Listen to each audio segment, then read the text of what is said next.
إن الحمد لله نحمده ونستعينه ونستغفره ونعوذ بالله من شرور أنفسنا ومن سيئات أعمالنا من يهده الله فلا مضل له ومن يضلل فلا هادي له أشهد أن لا إله إلا الله وحده لا شريك له وأشهد أن محمدا عبده ورسوله صلوات ربي وسلامه عليه وعلى آله وأصحابه ومن اهتدى بهديه واستنى بسنته إلى يوم الدين وسلم تسليما كثيرا. أما بعد، إخواني وأخواتي kaum muslimin kaum muslimat rahimani wa rahimakumullah jami'an. Alhamdulillah, puji dan syukur senantiasa kita ucapkan untuk Allah atas nikmat dan karunia yang diberikan oleh Allah Subhanahu wa taala untuk kita semua. Salawat beserta salam semoga senantiasa dilimpahkan oleh Allah Subhanahu wa taala untuk junjungan dan panutan kita Nabi Allah yang mulia Muhammad sallallahu alaihi wasallam. Ikhwani wa akhawati kaum muslimin kaum muslimat rahimani wa rahimakumullah jami'an. Pada kesempatan yang berbahagia kali ini bismillah kita akan kembali mencoba untuk kembali melanjutkan kajian dan pembahasan kita, mencoba untuk membaca kitab Riyadhus Shalihin karya Imam Abu Zakaria Yahya bin Sharaf An-Nawawi rahimahullah taala dengan panduan syarah dari Syekh Muhammad Ibn Shalih Al-Utsaimin rahimahullah taala. Yang pada pertemuan yang lalu kita masih membahas hadis Umar bin Khattab radhiyallahu taala yang dikenal dengan hadis Jibril, tatkala beliau dari Jibril alaihi salam datang kepada Nabi kita yang mulia sallallahu alaihi wasallam dan bertanya tentang ad-din, bertanya tentang agama Islam. Kemudian pada pertemuan yang lalu kita telah jelaskan akhir daripada apa yang disabdakan oleh Nabi kita yang mulia sallallahu alaihi wasallam tatkala Jibril bertanya tentang amarati, yakni tentang tanda-tanda hari kiamat. Maka Jibril alaihi salam menyebutkan tanda hari kiamat kecil. Ada dua tanda yang disebutkan oleh beliau. Yang pertama antalidal amatu rabbataha, kemudian yang kedua antara al-kufat al-urat al-'alat ri'a asy-sya'i yatatawaluna fil bunyan. Tanda hari kiamat kecil yang pertama yang disebutkan oleh Nabi sallallahu alaihi wasallam dalam hadis yang mulia ini adalah seorang hamba sahaya melahirkan majikannya. Ya, telah kita jelaskan pada pertemuan yang lalu yang dimaksud dengan seorang hamba sahaya melahirkan majikannya artinya seorang budak sahaya melahirkan dari hubungannya dengan majikannya seorang anak perempuan yang sepertinya anak perempuan ini adalah majikan bagi ibunya, karena anak yang lahir dari seorang tuan yang merdeka maka status anaknya adalah merdeka. Ya, ini yang disebutkan oleh Al-Imam An-Nawawi rahimahullahu taala. Walaupun di sana ada makna yang lain seperti yang kita sebutkan pada pertemuan yang lalu, contohnya banyaknya akan terjadi al-uquq, kedurhakaan seorang anak kepada orang tuanya. Kemudian tanda yang kedua yang disebutkan oleh Nabi kita yang mulia sallallahu alaihi wasallam antara al-kufat al-urat al-'ala ri'a asy-sya'i yatatawaluna fil bunyan. Engkau akan melihat al-kufat. Al-kufat adalah orang-orang yang tidak beralas kaki, yang tidak bersandal. Al-urat dan orang-orang yang telanjang. Artinya orang-orang yang berpakaian yang tidak sempurna dalam berpakaian karena kemiskinan mereka. Hampir-hampir pakaian yang mereka pakai itu tidak menutupi aurat tubuh mereka. Kemudian al-'ala, yakni miskin. Ri'a asy-sya'i profesinya adalah mengembalakan kambing. Ya, artinya mereka adalah orang-orang yang tidak punya, orang-orang yang sangat miskin, orang-orang yang profesinya adalah mengembalakan kambing di tengah padang pasir. Akan tetapi suatu saat mereka akan yatatawaluna fil bunyan, ya, berlomba-lomba di dalam membangun bangunan-bangunan yang tinggi. Ini sebagaimana kita jelaskan pada pertemuan yang lalu, ini adalah gambaran bangsa Arab. Ya, ini adalah gambaran bangsa Arab, di mana bangsa Arab mayoritasnya adalah seperti yang disabdakan oleh Nabi yang mulia ini dahulu. Ya, tidak bersandal, berpakaian ala kadarnya, sangat miskin, dan profesinya mengembalakan ternak di tengah padang pasir, berpindah dari satu tempat ke tempat yang lainnya demi untuk mencari sumber air. Ini mereka dahulu. Kemudian Nabi SAW katakan suatu saat mereka ini yatatawaluna fil bunyan, suatu saat Allah bukakan dunia kepada mereka sehingga mereka berlomba-lomba di dalam membangun bangunan-bangunan yang tinggi dan megah. Dan kita lihat, ya, ini sudah terlihat dengan jelas di hadapan kita semua apa yang dilakukan oleh bangsa Arab saat ini, apa yang mereka lakukan. Ya, dan apakah ini merupakan perbuatan yang menjadikan mereka tercela? Maka tidak sepenuhnya tercela jika seandainya mereka membutuhkan.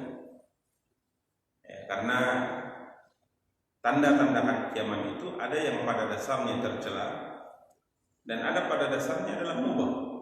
Namun akan terjadi sebagaimana yang dinubuatkan oleh Nabi kita yang mulia sallallahu alaihi wasallam.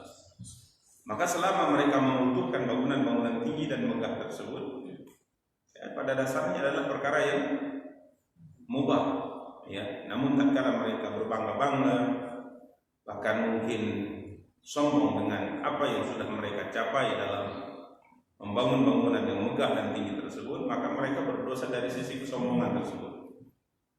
Ya, berdosa dari sisi kesombongan tersebut. Bahkan dalam beberapa asar seperti Abdullah bin Amr bin As radhiyallahu anhu, suatu hari pernah berjalan di Makkah Al-Mukarramah. Berjalan di Makkah Al-Mukarramah. Kemudian saat itu beliau mengatakan, bagaimana kondisi kalian nanti tatkala bangunan-bangunan di sekitar Makkah ini sudah lebih tinggi dari gunung-gunung. Ini disebutkan oleh beliau. Dan tidak mungkin beliau mengetahui apa yang akan terjadi kecuali ada sesuatu ucapan dan sabda yang pernah beliau dengar dari siapa? Rasulullah SAW. Karena tidak ada yang tahu perkara yang gaib siapapun kecuali Allah Subhanahu wa taala. Dan Nabi SAW disampaikan oleh Allah kepada beliau apa yang akan terjadi pada umat beliau. Di antaranya umat beliau akan membangun bangunan yang tinggi di kota Makkah Al-Mukarramah melebihi gunung-gunung yang ada di sekitarnya. Kita lihat saat ini.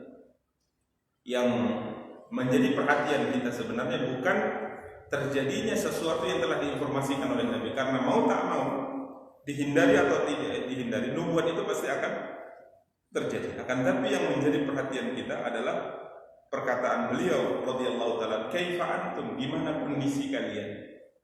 Dari sisi agama, ya, dari sisi ketaatan, tatkala terjadi seperti ini. Artinya kondisi keagamaan kalian sangat menyedihkan saat itu. Kondisi kalian juga sangat menyedihkan saat itu. Tatkala bangunan di kota Makkah Mukarramah sudah melebihi gunung-gunung yang ada di sekitarnya, dan itu terlihat dan terjadi sebagaimana diisyaratkan oleh beliau radhiyallahu taala. Maka ikhwani kaum muslimin, akhwati kaum muslimat yang dimuliakan dan dirahmati Allah, suatu saat mereka ini bangsa Arab akan yatatawaluna fil dunya, berlomba-lomba membangun bangunan yang tinggi. Tidak ada satu negara yang ada di Timur Tengah membangun bangunan yang tinggi kecuali negara di sampingnya juga ingin membangun bangunan yang lebih tinggi dan megah. Ya. Ini ikhwani kaum muslimin yang dimuliakan dan dirahmati Allah Subhanahu wa taala.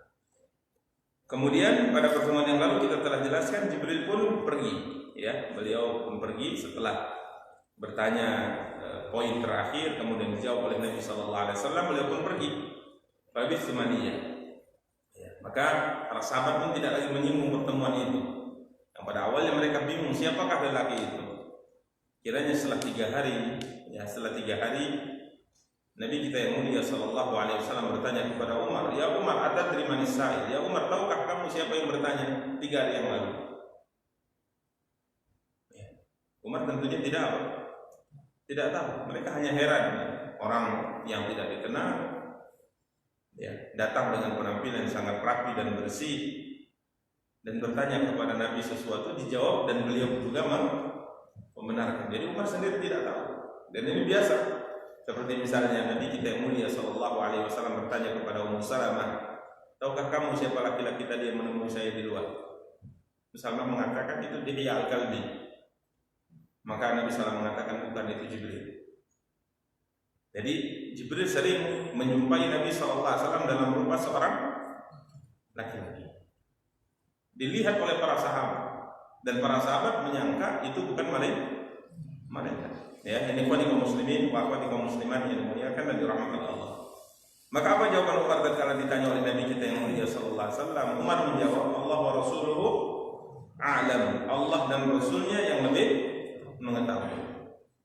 Artinya Umar tidak tahu. Maka Nabi SAW bersabda, "Fa innahu Jibrilu atakum yu'allimukum dinakum."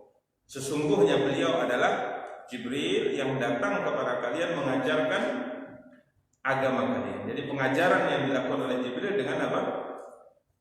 Pertanyaan yang diajukan kepada Nabi yang para sahabat bisa menyimak dan mendengarnya. Jadi pengajarannya tidak secara apa? Tidak secara langsung. Dia datang kemudian bertanya kepada Nabi, kemudian Nabi menjawab, didengar oleh para sahabat. Ini pengajaran yang dilakukan oleh Jibril alaihi salatu wassalam kepada para sahabat Nabi kita yang mulia sallallahu alaihi wasallam. Ikhwani kaum muslimin, akhwati kaum muslimat yang dimuliakan dan dirahmati Allah Subhanahu wa taala. Hadis yang panjang ini para ulama katakan merupakan penjelasan yang sangat jelas tentang rangka dari agama kita, agama Islam. Ya, di mana yang pertama adalah Islam itu sendiri yang memiliki 5 rukun. Yang memiliki 5 rukun, yakni syahadat la ilaha illallah wa anna Muhammadar Rasulullah.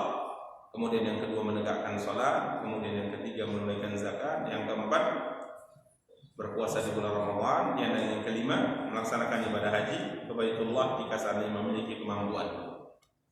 Kemudian yang kedua dari agama kita, tingkatan di atasnya yang kemarin kita sebutkan bahwa tingkatan yang pertama itu Islam adalah tingkatan secara zahir. Tingkatan secara zahir, lahiriah. Kemudian tingkatan yang kedua adalah tingkatan batin, yakni iman. Iman itu ada berapa rukunnya?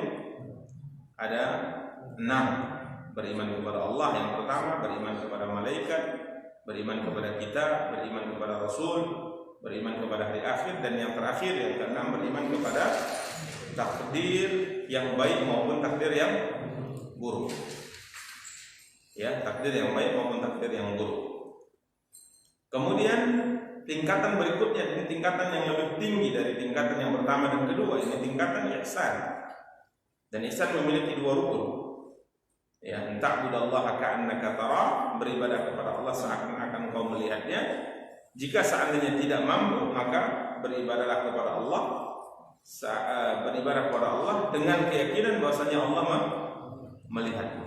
Ini ihsan, dan ini tingkatan yang paling tinggi. Dan ikhwani kaum muslimin yang dimuliakan dan dirahmati Allah Subhanahu wa taala, setiap orang yang sampai pada tingkatan ihsan, maka ia telah melewati tingkatan iman dan Islam.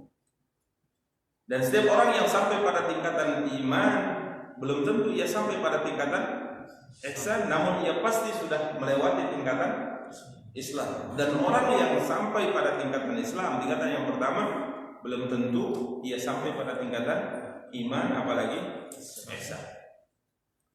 Ya, karenanya Allah Subhanahu wa taala berfirman dalam surat Al-Hujurat, "Qalatil a'rabu amanna qul lam tu'minu walakin qulu aslamna." Orang-orang Arab Badui itu mengatakan kami telah beriman.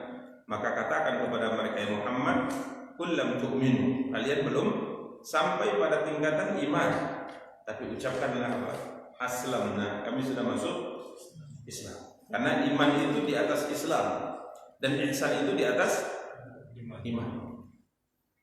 Ya, ini kaum muslimin yang dimuliakan dan dirahmati Allah Subhanahu wa taala. Maka seorang yang mengucapkan syahadat la ilaha illallah wa anna Muhammadar Rasulullah, menegakkan salat, menunaikan zakat, melaksanakan ibadah puasa, kemudian melaksanakan ibadah haji jika memiliki kemampuan, dia Islam secara muslim secara apa?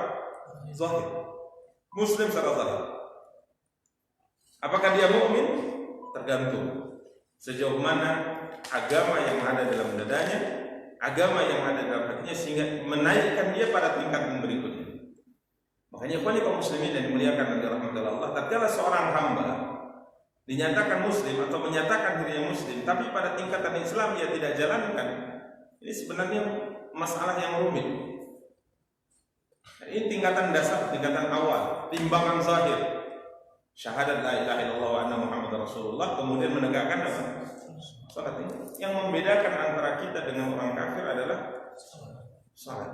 Yang membedakan antara kita dengan orang kafir adalah salat. Di mana Nabi SAW mengatakan, al-ahdul ladzi bainana wa bainahum as-shalah faman tarakaha faqad kafar. Perjanjian atau perbedaan antara kita dengan orang kafir adalah ibadah salat. Faman tarakaha faqad kafar, maka barang siapa yang meninggalkannya maka dia apa? Kafir. Begitu juga dengan zakat. Karenanya tatkala Abu Bakar radhiyallahu taala kala itu bertekad untuk memerangi orang-orang murtad, dan siapapun yang tidak mau bayar zakat, waktu itu dibantah oleh para sahabat. Bagaimana? Di antara Umar yang membantahnya. Karena orang-orang yang menentang Abu Bakar setelah Nabi meninggal itu bermacam-macam, kabilah-kabilahnya bermacam-macam latar belakangnya dalam penentangan. Ada yang memang kembali kepada kekufuran setelah Nabi Muhammad SAW meninggal, mereka balik menyembah berhala, mereka keluar murtad dari agama Islam. Ini diperangi oleh Abu Bakar sampai mereka kembali ke dalam Islam. Namun ada di antara mereka muslim, mereka mengatakan asyhadu an la ilaha illallah wa asyhadu anna Muhammadar Rasulullah. Kami tidak murtad. Mereka menegakkan salat, tapi masalah harta, apa urusan Abu Bakar dengan harta kami? Kalau Muhammad itu meminta harta kami bayarkan kepada beliau setiap tahunnya sekian dalam bentuk zakat, itu karena beliau Nabi. Adapun Abu Bakar salah satu di antara orang seperti kita, kabilah Arab. Apa urusan dia dengan harta kami? Maka banyak di antara mereka yang sudah menyiapkan harta untuk dikirimkan ke kota Madinah sebagai zakat mereka. Setelah Nabi meninggal, Abu Bakar diangkat menjadi seorang khalifah, mereka batalkan pengiriman zakat. Maka kala itu Abu Bakar bertekad untuk memerangi yang murtad dan untuk memerangi yang tidak membayar zakat, sampai ditegur oleh Umar, ditegur oleh beberapa sahabat. Mereka mengatakan, bagaimana anda ya Abu Bakar memerangi orang-orang yang mengucapkan apa? Syahadat la ilaha illallah. Maka Abu Bakar dengan istihad dan dengan kebenaran yang beliau yakini, beliau mengatakan zakat itu adalah hak Islam terkait dengan harta. Zahirnya seorang muslim yang punya harta itu adalah menunaikan apa? Zakat. Jadi kalau seandainya tidak membayar zakat, berarti dia telah menggugurkan salah satu di antara hak Islam. Karena memang Nabi SAW pernah bersabda, aku diperintahkan untuk memerangi orang sampai mengucapkan apa? Syahadat la ilaha illallah, menegakkan salat dan menunaikan zakat. Salat itu adalah hak Allah, zakat adalah hak yang harus mereka tunaikan secara zahir. Jadi kalau mereka tidak membayar zakat, aku akan memerangi mereka. Demi Allah, kata Abu Bakar, jika seandainya mereka tidak mau membayarkan zakat, seekor anak kambing, sekalipun seekor anak kambing, harganya seberapa seekor anak kambing, yang pernah mereka bayarkan di zaman Rasulullah SAW, kemudian di zamanku mereka tidak mau bayar, aku akan perangi mereka gara-gara tidak mau bayar anak kambing. Taruhlah anak kambing harganya mungkin 1 juta, atau mungkin tidak sampai. Anak kambing berapa harganya? 500.000 misalnya. Gara-gara 500.000 mereka tidak mau bayar, saya akan perangi mereka sampai mereka mau menunaikan apa? Zakat. Makanya ikhwan, ini timbangan Islam sebenarnya adalah 5 hukum ini. Maka apabila seorang mengaku muslim tapi ia tidak menjalankan 5 ini, khususnya menegakkan salat, ini dipertanyakan sebenarnya. Dari mana kita akan menyatakan dia muslim? Zahirnya dia tidak menampakkan keislamannya. Makanya di sini para ulama kita sampai berbeda pendapat dengan perbedaan yang sangat besar Seorang yang sengaja tidak sholat dari orang yang mengaku muslim, apakah masih dipertahankan statusnya Islam atau dihilangkan statusnya sebagai seorang muslim? Itu perbedaan yang sangat besar di kalangan para ulama kita. Sebagian ulama berpendapat sekalipun dia meyakini kewajiban sholat, tapi dia tidak mengerjakan sholat, dia tinggalkan sholat dengan sengaja, maka statusnya sudah kafir. Ini pendapat sebagian para ulama. Walaupun ada pendapat yang kedua mengatakan selama dia meyakini kewajiban salat walaupun dia tidak mengerjakannya, maka tetap dihukumi apa? Muslim. Ini menunjukkan bahwa Islam zahir ini hendaknya diperhatikan. Ya, tentunya setelah syahadat, menegakkan salat, menunaikan zakat bila memiliki kemampuan, melaksanakan ibadah puasa dan melaksanakan ibadah haji jika seandainya memiliki kemampuan. Baru kemudian masuk tingkatan berikutnya, tingkatan iman. Ya, ini tingkatan iman, lebih tinggi dari Islam. Terkait dengan batin, timbangan batin. Ya, kadang-kala kita sampai pada tingkatan zahir saja, salat dia, zakat dia, puasa dia, ya.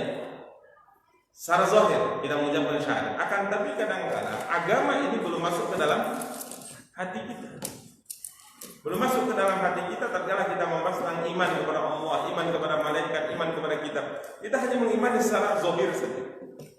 Ini kaum muslimin yang dimuliakan oleh Allah. Apalagi sampai pada tingkatan apa? Ihsan. Ya, apalagi sampai pada tingkatan ihsan.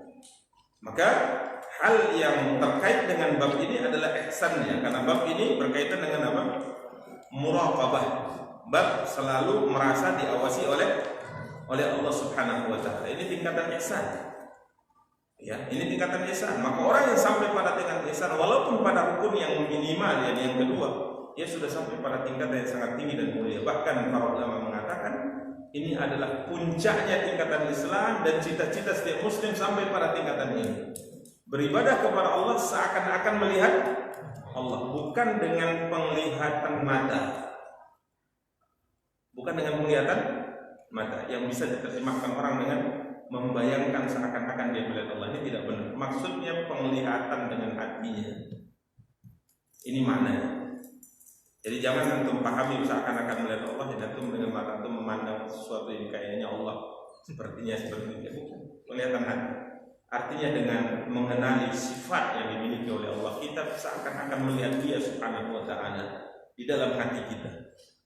Contoh tatkala kita memahami sifat Rahman atau nama Rahman dan Rahim yang terkandung padanya sifat rahmah, yang terkandung padanya sifat rahmah, Maha Pengasih lagi Maha Penyayang, di mana kedua sifat ini mengandung sifat kedua namanya mengandung sifat apa? Rahmah, yang artinya apa? Kasih sayang. Maka setiap kali kita melihat dengan mata kita suatu bentuk kasih sayang yang ada, yang kita pandang dengan mata kita, maka hati kita membayangkan bagaimana besarnya kasih sayang Allah Subhanahu wa taala. Ya, tatkala kita melihat sesuatu yang disebut dengan nama Allah Al-Hayy, zat yang maha hidup, zat yang maha kekal hidup Subhanahu wa taala, maka tatkala kita melihat manusia, tatkala kita melihat makhluk silih berganti menggantikan kehidupan ini, maka terbayang bagi kita bagaimana keagungan dari sifat maha hidup yang dimiliki oleh Allah Subhanahu wa taala. Tatkala kita menyadari diri kita adalah makhluk yang mengetahui sesuatu dan banyak yang tidak kita ketahui, kemudian kita kaitkan dengan nama Al-Alim, zat yang maha berilmu dan keluasan ilmu yang dimiliki oleh Allah, maka kita menyadari keagungan Allah dalam keilmuan yang dimiliki olehnya Subhanahu wa taala. Begini seterusnya. Jadi yang dimaksud dengan anta'budallah ka'annaka tarah, engkau beribadah kepada Allah seakan-akan engkau melihat Allah dengan hatimu maksudnya. Dan tentunya orang yang tatkala beribadah seakan-akan melihat Allah dengan mata hatinya, tentunya ia akan sampai pada satu tingkat ibadah yang tidak bisa kita bayangkan. Karena kita belum sampai pada tingkat ini. Kita hanya membaca bagaimana Nabi beribadah, sehingga ibadah yang dia lakukan kepada Allah adalah ibadah yang memang atas dasar kecintaan dan kecenderungan untuk mendekat kepada Allah Subhanahu wa taala. Disebut para ulama ibadatul raghbah. Ibadah karena memiliki kecenderungan untuk bisa dekat kepada siapa? Kepada Allah. Beda dengan ibadah yang kedua, tingkatan ihsan yang kedua, yakni meyakini bahwa Allah melihat, mengawasi. Ini ibadah rahbah, ibadah orang yang takut kepada Allah. Kalau boleh kita contohkan, walillahi matsalul a'la, tentunya Allah memiliki penumpang yang lebih tinggi subhanahu wa ta'ala. Tatkala ada seorang yang mentaati apa yang kita perintahkan karena kecintaan dia kepada kita, berbeda tentunya dengan orang yang mentaati kita karena rasa takutnya kepada kita. Ini berbeda. Orang yang melakukan apapun yang kita perintahkan karena kecenderungan hatinya kepada kita, karena kecintaannya kepada kita, maka dia akan berusaha melakukan apapun yang mendatangkan cintanya kepadanya dari kita, sekalipun mungkin itu tidak kita perintahkan. Sekalipun itu kita tidak perintahkan. Jadi intinya tatkala dia meyakini bahwa perbuatan ini dicintai oleh Allah Subhanahu wa taala, maka dia semua pasti akan lakukan itu demi untuk bisa dekat dengan siapa? Dengan Allah Subhanahu wa taala. Maka orang yang mencintai kita, orang yang ingin mendekat dengan kita dengan sepenuh hati, pasti dia akan melakukan semua perintah kita dengan senang hati. Tidak ada bosannya, tidak ada beratnya, tidak ada lelahnya. Begitu juga kalau kita contohkan seorang yang sudah sampai pada tingkat ihsan yang pertama, maka dia beribadah kepada Allah Subhanahu wa taala dengan sebuah ibadah yang tidak bisa kita bayangkan. Karena kecenderungannya sudah ingin selalu dekat dengan siapa? Dengan Allah, karena seakan-akan dia melihat Allah Subhanahu wa taala dengan hatinya. Sehingga kalau ibadah itu tidak ada bosannya, ibadah tidak ada lelahnya. Padahal mereka lelah, tapi mereka bisa bertahan. Maka lihatlah bagaimana ibadah siapa? Nabi kita yang mulia sallallahu alaihi wasallam. Lihatlah ibadah para sahabat. Lihatlah ibadah beberapa orang tabi'in dan ceritakan dalam ibadah mereka. Ya, seperti disebutkan tadi. Siapa? Abdullah bin Az-Zubair di antaranya. Ya, Abdullah bin Az-Zubair, beliau itu kalau sholat malam di sisi Ka'bah itu bagikan tunggul, berdiri tegak, gerak pun tidak. Kalau kita sholat misalnya qiyamul lail, apa yang kita lakukan? Kaki ini goyang-goyang, goyang. Karena kita jangankan sampai pada tingkat ibadah raghbah, ibadah orang yang memiliki kecenderungan dan kecintaan kepada Allah Subhanahu wa taala. Ibadah rasa takut kepada Allah saja tidak. Karena biasanya orang rasa takut itu kepada seorang komandannya misalnya, ya tetap dia bertahan walaupun hatinya itu merasa apa? Merasa ingin melawan, tapi dia tetap bertahan. Lelah rasanya, dia ingin lari, tapi dia tetap pertahankan karena rasa takutnya kepada atasannya. Beda dengan orang yang memang ingin di situ karena kecintaannya kepada orang yang dicintai. Kira-kira bosan tidak? Nggak akan bosan. 1 jam, 2 jam, 3 jam, 4 jam, 5 jam, bahkan 1 hari 1 malam inginnya tetap di situ. Tapi kalau rasa segan dan rasa takut yang menjadikan kita tetap duduk di sisinya, itu kalau ada kesempatan kita lari. Kalau bisa tidak, ya tidak. Maka beginilah gambaran sebenarnya ibadah ihsan itu.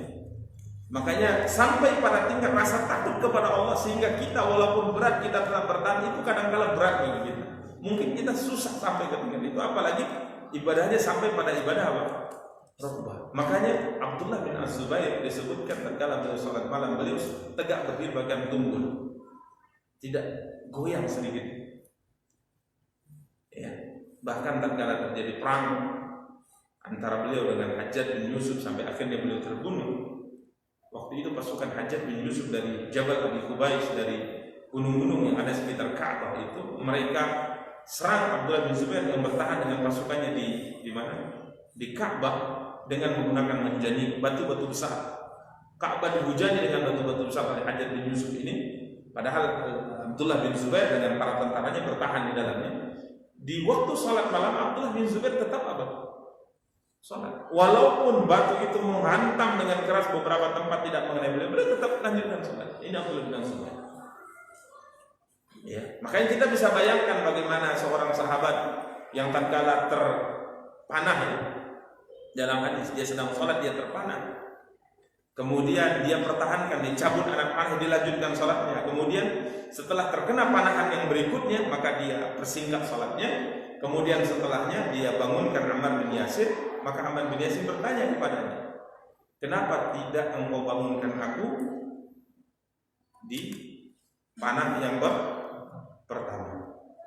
Maka beliau mengatakan, sungguh demi Allah, kalau bukan karena amanah untuk menjaga pasukan dari Nabi SAW, maka lebih baik aku mati daripada aku putuskan bacaan Al-Quran yang sedang aku baca. Ya, tidak terbayangkan begitu. Ya, karena kecintaan kepada Allah itu sudah memenuhi hati mereka. Ihsan itu sudah sampai mereka pada tingkatnya, sehingga mereka mengesampingkan semuanya demi untuk mencapai ridha dan kedekatan dengan siapa? Dengan Allah Subhanahu wa taala.